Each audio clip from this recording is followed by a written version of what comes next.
Yeah, I guess that'll work. I got to do something about readjusting the lighting on this. Let me try this. Let's see if I move this thing. What that does.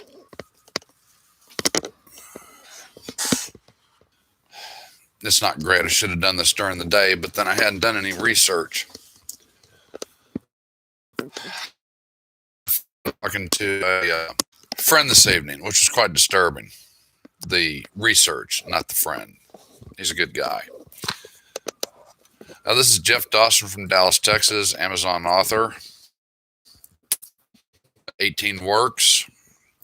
I redid Do Your Damn Job because I decided the title was a bit too harsh and it was probably turning some people off that might be interested in it. So I changed it to Cutting to the Chase, Retro Management Techniques That Work. And the most interesting thing was I talk about keeping employees and avoiding these massive turnover rates. When I was talking to my friend who works for Lowe's, I just kind of threw it out there. It's like, well, what's your all's turnover rate? And he said it was like 70%, 80%. I was like, you got to be shitting me. And he said, no, I have had other friends that have worked for Home Depot and I heard similar stories. And they're horror stories. And it's just ridiculous. So out of curiosity, I stress keeping good employees. But obviously, these four companies don't give a rat's ass about their employees. And that would be Amazon, Walmart, Lowe's, and Home Depot. Those are the four that I looked at. And I also looked at Tesla. And that's going to be interesting. So, what are the turnover rates? Amazon, 150%. Most people only work there 9 to 12 months. I'm not for unionizing. And I was pleased that the union was voted down in the Alabama plant. But, they lead the country in turnover rate. Well, there's your liberal stability. What the hell is this all about? Walmart. No, we'll save Walmart because they were kind of surprising. Lowe's, 95%. Home Depot, 99% turnover rate.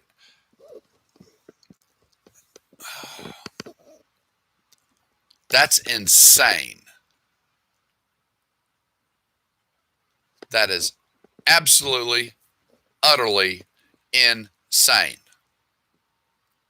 And anyone who agrees with this type of management technique needs their ass kicked. That's still a little high. Let me drop it down. And if you've got something to say about this, put a message in the chat box. Yeah, that's a little better. When I owned my construction company, at one time we had 45 employees. You know what my turnover rate was? 1. 1 employee was fired because he refused to do what the superintendent told him. I remember that very well. We were at a DFW and we had to put the color into the concrete trucks because the plant wasn't going to mix it. And it was a nasty job. It was a filthy job. They gave us a special suit to wear, but that didn't stop the dye from seeping through. And the superintendent had said, you get to do this, refused to do it. And he told me about it. And I said, he works for you, not me. You fire him. And he did. We had 1 employee fired, terminated, quit. 1 in 8 years, I think it was. So if you work at Amazon, better keep looking for a job because 9 to 12 months, you're gone for whatever reason. If they're wearing you out, if you're working too many hours. Of course, I was used to working 60 to 70 hours, sometimes 80 hours a week. Got to love that overtime. But all of this praise that Amazon gets and all these happy-go-lucky and make me feel good commercials that you see with that smile, Obviously, this is not a good place to work. Yes, I publish my books through Amazon. And I'm still waiting for Bezos to reinstate all of the 850 reviews that his team decided to eliminate because one of the reviews I posted got an author's panties in a wad, and I must have hurt their feelings. I can think of several authors that asked me to review their book that I did, and then they were like, well, if you didn't like it, don't post a review. Well, then that's not a real review if I lie. How about that? Ain't happening. You asked for an honest review, and then you didn't like what I wrote. Well, that's just the way the business is. And so all it takes is one person to complain, and they wipe out all of your reviews. It doesn't matter how many books you reviewed, how many movies, any products. You have one person complain, and instead of researching and looking into that, no, just get rid of all of them. Yeah. I wonder if that's the culture at Amazon. Just get rid of them. Who cares? Walmart was kind of surprising, 44%. Well, that's not too bad. That means they're doing something right, even though we hear all the horror stories about Walmart. Well, Amazon, Lowe's, Home Depot. Hell, Walmart's doing something you're not. They're retaining their employees, which means their cost of training people isn't that high. That means they aren't having to address worker comp claims on a day-to-day, by hour basis. And if you understand how worker comp goes, each company has to pay in, at least in Texas, and I would have to research all other 49 states, but I'm not going to do that. You can do that yourself. You pay into the worker comp fund. The more claims that are filed on your company is the higher rate that you pay. So if you have a lot of claims, then your worker comp percentage based on your payroll keeps going up and up and up and up. When I had my company, I had the lowest worker comp claim. Unemployment claim, not worker comp. Scratch that. Unemployment claim.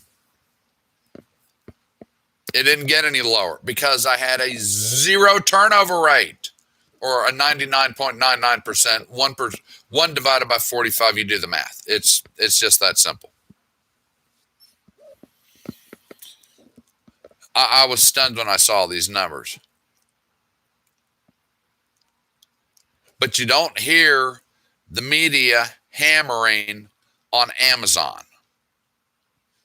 And even Lowe's and Home Depot for that matter. But Walmart, they've been a target for people for the last 10 to 15 years. This is what the Walton family's worth. This is what all their children have. Blah, blah, blah. This is what the workers make. Now, I know some will say, well, a lot of the stores have gone self-checkout. Yeah, I understand that. So, yeah, that's going to drop your rate down. Your turnover rate, because if you don't have employees, it's going to be a low turnover rate. I want a 10% turnover rate, 15 max. And the only one that I looked at that comes close to this and that has been receiving a lot of flack because he got tired of all the regulation and crap in California is Elon Musk and Tesla. 27%. And that makes me think real quick on how many employees Tesla has. 70,000.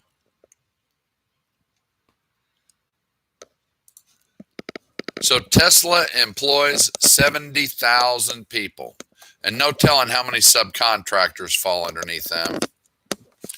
And he has a 27% turnover rate. So doing the math quickly, I can't do it in my head. Of course, that's a scary place to be sometimes. So That's still a bunch. 20,000 people a year. That's too much. So the question would be, does it have any information on that? No. How many do they have worldwide? Yeah, that's worldwide. 70,000. I'd like to know why. Why is it shouldn't be that high, because it is a very innovative company. Amazon is innovative. You can't take anything away from that. But 150% turnover rate, 27% turnover rate. So when we hear about new hires, how many of them are filing unemployment? 20,000 a year from Tesla, and I'm not even going to get into the numbers for Amazon. Yeah, I am. Let's see. How many people does Amazon employ? I know. I should have been better prepared. They have 798,000. 798,000, which that is good for the economy. But when you're going through 798,000 every year, what does that translate to? Zero stability. Let's try another one here.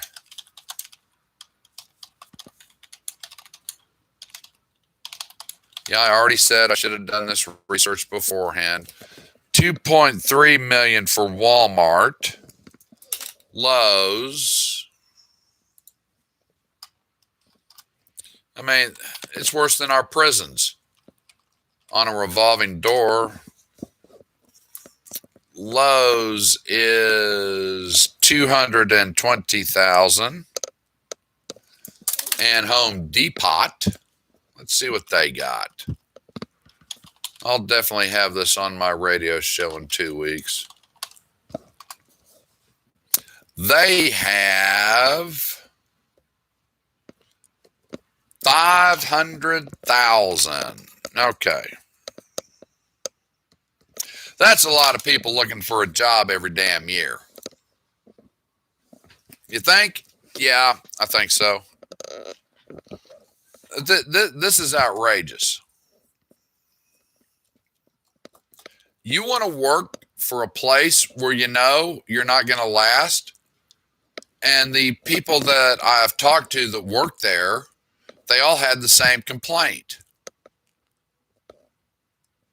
The disorganization at Home Depot was pathetic. One guy worked in the tool department, and he said their inventory software is so pathetic, they'll never know what they have and what they don't have. Maybe they do that for tax purposes. I'm not going to make an assumption. I'm not big on making assumptions. For those of you that listen to my radio show, Dawson's Domain, I lay out the facts and we go from there. We might make some educated guesses, but I'm not going to make an assumption. Man, this has got to stop. And that's one of the biggest reasons I wrote this book, Cutting to the Chase. I have seen it seep into the construction industry.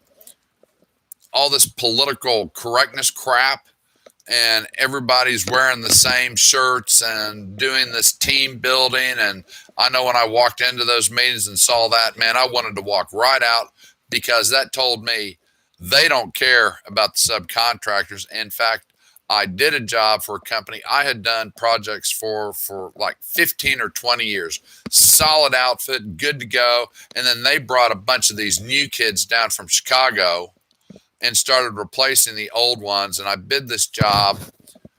It was in downtown Dallas. My price was, I don't remember, like $150,000, $165,000. It was a nasty job, just nasty. And this idiot said, well, that's too much. I don't, what do you mean that's too much? He goes, well, we've only got 60,000. And I said, well, you can kiss my goat smelling ass. I'm not touching it for that. That ain't cover materials. Well, I guess we'll find somebody else. And I said, I guess you damn well will, won't you? A few months later, I got a call from my contact that I had known since the day he graduated school. He went straight to work for this company. We had a great relationship, and he called me up and he goes, well, what about this job? And I said, well, what about it? Well, are you going to do it? And I said, hell no. Not for what that idiot wanted. Well, what did he tell you? And I said, this is what he offered. And I told him to eat shit and die. This is my price. That's what the job's worth. And if you want me to do it, that's what you're going to pay. That's it. There's no negotiation on this job.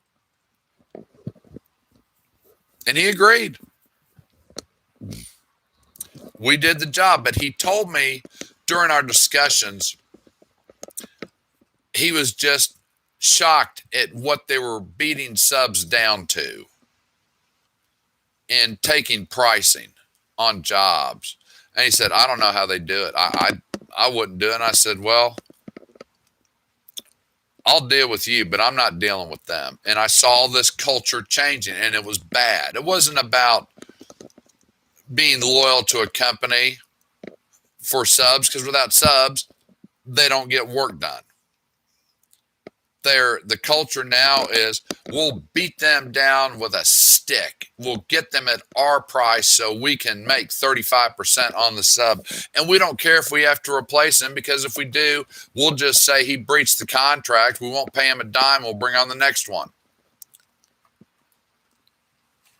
So in the subcontractor world of civil construction, it's a massive turnover rate, because contractors keep hiring idiots. Because, as Bob Barker would say, the price is right. Wrong. But this turnover rate, I mean, explain that. Tesla has a solid company, but how can you be happy with 27% turnover rate? As I said, that's 20,000 people a year. They added on 22, but they got 20 that are coming and going. I could see 5. I could see 10, but past that, I want to know what the hell is going on, and I want to stop this. I don't care how profitable I am. I want my company to be stable, and stability means keeping the same people in place. And in the old days of construction, when I got into it back in the 80s and 90s, that was the thing. You would have some guys leave and pick up a few, but we didn't have this massive open revolving door. You went to work for the company, whether it was Austin, APAC, Texas Bit, Austin. I mean, there was a bunch of them. Thurman, Angel, Tissio, it didn't matter. Cadillac. You went to work there and you stayed there because we needed solid crews. We wanted good employees. As their skills improved, so did their pay. The pay was commensurate with the job they did. Everyone started at the same pay if they didn't know jack shit, and then worked their way up. They were compensated. We don't want turnover because we don't want to spend all of our days training people. We want to train them. We want them to stay. We want them to have a good life. We want them to eat. We want them to come to parties. And we want them to stay with the company. But these major retailers obviously don't give a rat's ass if you come or go. And I have talked to some people that worked at Amazon, and they really liked it. They really liked the pay. But then something changes. And I can't tell you what it is, other than the Inc. study that I read where 50% of employees are unhappy at their positions because of their bosses. The bosses won't take accountability. They don't give them praise. They don't compensate them for their hard work. Instead, they just take, when it goes right, they take all the credit themselves. But when it goes wrong, they're the first ones to just shove it down on an employee that they can blame it on, and some dumbass above them is going to believe it without actually looking into the matter on what happened. And these are the things that I talk about in my seminars. I cut to the chase. I'm not politically correct, but when I'm standing in front of you, I am calm. I will raise my voice a little to drive home a point, but I'm not going to be some raving lunatic jumping up and down, okay? That serves no purpose. None. I'm still fighting with this damn camera. I've got to get another one. But that's what I wanted to go over, is what the hell is going on in American retail? Because whatever it is, it ain't worth a damn. And it needs to change. And it needs to change now. And I'm the guy that can do it. Give me a call. Email me, jdawson41@netzero.net. You do that, and then we'll swap phone numbers. But if you want the environment and the culture at your company to change, I can do it because I cut to the chase.